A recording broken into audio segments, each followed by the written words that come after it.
history where things are changing. There's a kind of an evolutionary shift. A leap of evolution. This is what the Mayas prophesied when referring to the date of 2012. And the appearance of Mayan figures and symbols in wheat fields would suggest that the mysterious architects of the crop circles want to draw our attention to current events and towards the end of this era. Actually, the use of the term prophecy regarding Mayan people is not quite correct. The Mayas, in fact, had identified regular cycles of time occurring in the universe. On the basis of this knowledge, they were able to predict centuries in advance astronomical events of great importance, which would affect the whole of mankind. To calculate these cycles, the Mayas had developed a complex system of calendars that they used in order to synchronize their existence with the flow of events and of cosmic energies. The shorter cycle that they calculated was 52 years long and was obtained through the interaction of two different calendars: the sacred calendar, called the Zolkin, and the civil one, called Harb. The Zolkin was formed by 13 months of 20 days each, for a total of 260 days, corresponding to the average length of gestation of a human being. The Harb calendar was made up of 18 months of 20 days each, for a total of 360 days. In order to obtain the solar year 365 days long, there was an addition of a 5-day month called Uabe. According to their studies, our solar system undergoes a circular motion toward and away from the center of the galaxy, the Milky Way, which lasts 25,625 years.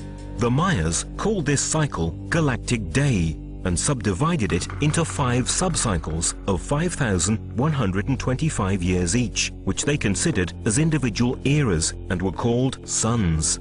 At the end of each sun, they presumed that a strong energy flow would be generated from the center of the galaxy, causing a strong and unusual solar activity associated with global catastrophes. In fact, in 1997, the SOHO spacecraft detected an energy flow from the center of the galaxy, and a few years later, the Sun entered a very strong activity cycle. This gave scientific support to what had been anticipated by the Mayas. The Maya civilization knew the behavior of the sun and knew of its cycles. They knew that during this time, a macro cycle would have ended. I hope they were wrong, but according to what they're telling us, and to what's happening, we can expect a very serious situation with regard to the sun in the coming years. Also, the Mayan forecast regarding the energy coming from the center of the galaxy appeared in a crop circle on July the 13th, 1996 in West Kennet. The figure shows the Mayan symbol Hunab Ku, which represents the galactic center. You can clearly see rays coming out of its perimeter.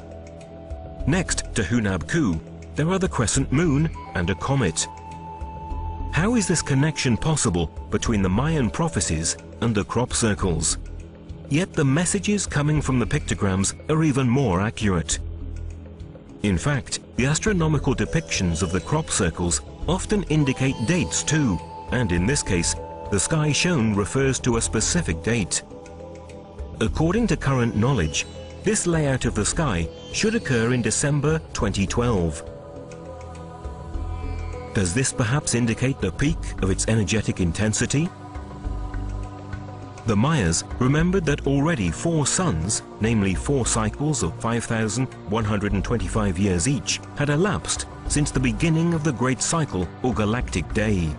Thus, according to their calculations, we are now at the end of the era of the 5th sun, which began on August the 13th, 3114 BC, and will end on December the 21st, 2012. During this period, the Mayas predicted new upheavals on our planet and a great spiritual renewal in humans. The survivors would have started a new golden age. A change that, according to some researchers, has already begun.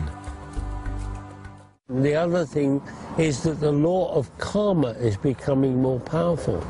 Bad people have being banned. Good people are being rewarded. It's happening more and more. What we think is what we get, and this becomes more and more direct as time goes on, because we are in the middle of this shift.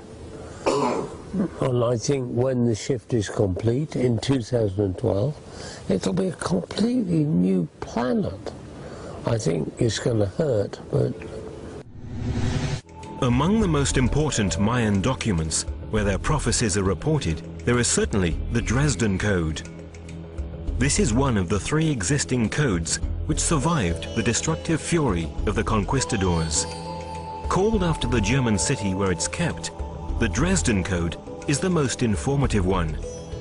It contains forecasts anticipating with astonishing accuracy some astronomical phenomena and events that will take place even in the distant future. In this code is held one of the most impressive astronomical predictions of the Maya.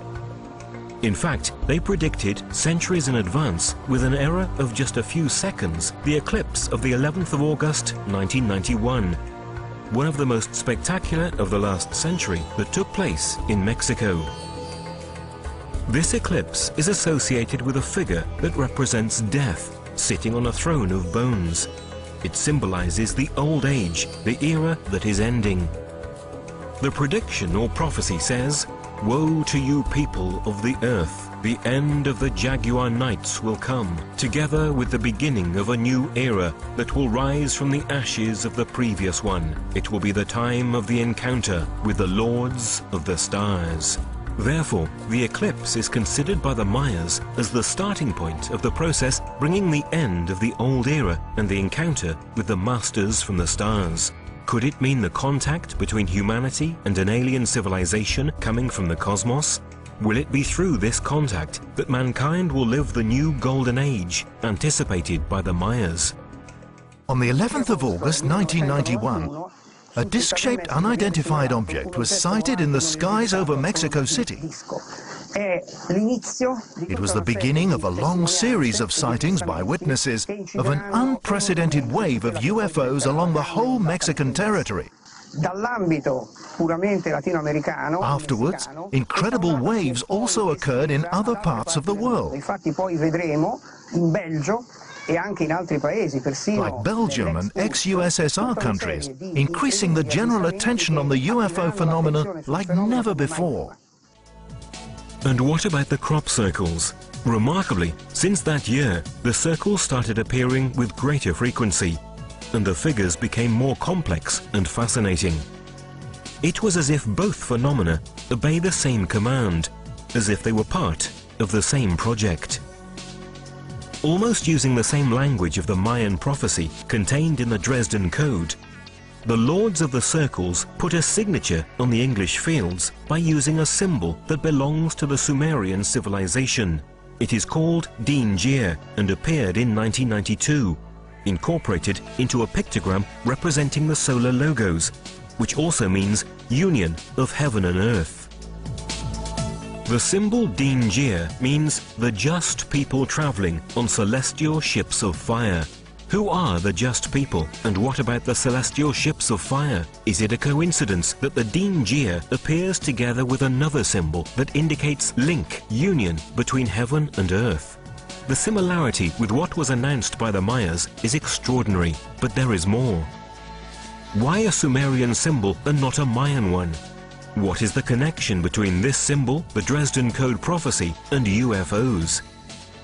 The answer might come from the experience of an American policeman, Lonnie Zamora, on the 24th of April 1964, near the town of Socorro, New Mexico. In 1964, New Mexico, the policeman Lonnie Zamora witnessed the landing of an object of unknown nature. He talked about it to his colleagues who arrived soon after the object had flown away. The ground was deeply embossed. That confirmed the landing of the object. On the side of the UFO, Zamora saw a particular symbol. a sort of arrow inside a semicircle. When his colleagues arrived a few minutes after the happening, the ground was still hot and the policeman was visibly shaken. On the side of the ovoid UFO was imprinted a symbol that Zamora would never forget, the Din Jir. Incredibly, this symbol appeared again in the summer of 1999, inside a giant pictogram about 300 meters long. There were also, in greater numbers than the first time, the symbols of union between heaven and earth.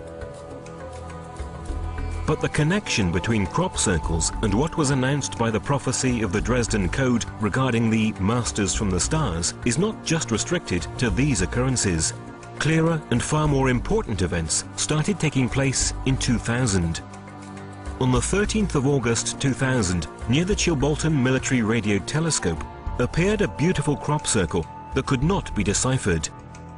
Its proximity to an installation supervised 24 hours a day makes it difficult, if not impossible, to think about a human origin. Its explanation arrived unexpectedly the year after. In fact, in the same field, on August the 14th, 2001, a new pictogram appeared. This time, however, it was not the usual symbol. This is in fact a face with clear humanoid features, designed with the same technique used for the old black and white photos of newspapers. A set of points where the difference of width and distance between them creates the image. A technique never seen before in crop circles. By applying a graphic filter on the photo, more details become clear. If we apply a Gaussian filter 6.6 pixels wide, you see how light and shadow are outlined, proving that that being was alive when the picture was shot or when they impressed this image into the wheat field. Just 5 days later, on August the 19th, a few dozen meters away from the alien face, an even more shocking figure appeared. It seemed the reply to the binary code message transmitted by the Arecibo radio telescope in 1974. It was right in that year, in fact, that Frank Drake, scientist and director of Arecibo at the time, together with the famous astronomer Carl Sagan, tried to communicate with a group of stars identified as M13. It sent out a message of introduction of mankind to a hypothetical alien civilization, indicating data on our numerical system, on the basic atoms of terrestrial life, on the structure of human DNA, and of our solar system, with the Earth's relative position. They also included data relative to the Arecibo radio telescope.